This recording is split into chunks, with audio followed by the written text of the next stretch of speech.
I want you to listen to what the decertified president of Colombia said about how America is destroying itself with racism.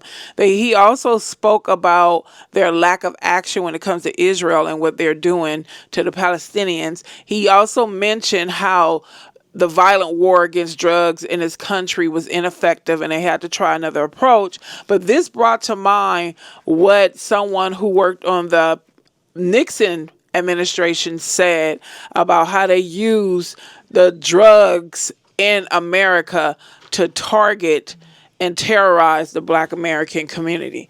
Check this out. Missiles that have killed some 70,000 people in Gaza, the lack of action on the climate crisis. All this is linked, and all this has the same cause. Migration is simply an excuse so that a rich society, rich, white, and racist, believes itself to be the superior race and is not realizing that its leaders are leading it to the abyss, to its own distinction, together with the rest of humanity.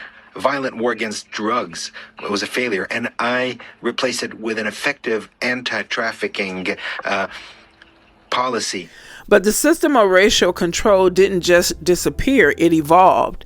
It found a new, quieter language, law and order.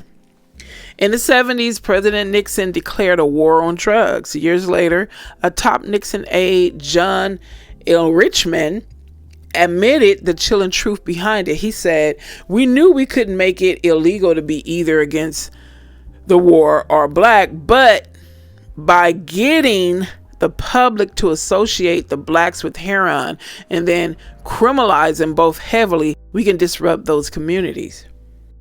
We could arrest their leaders, raid their homes, break up their meetings, and vilify them night after night on the evening news.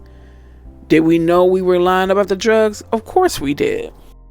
When I tell you about intentionally stigmatizing us, associating us with everything negative, like they force-fed us, the crack. Our community was heavily involved in being crack addicts. And then later on, years later, I find out that our people weren't the crack addicts.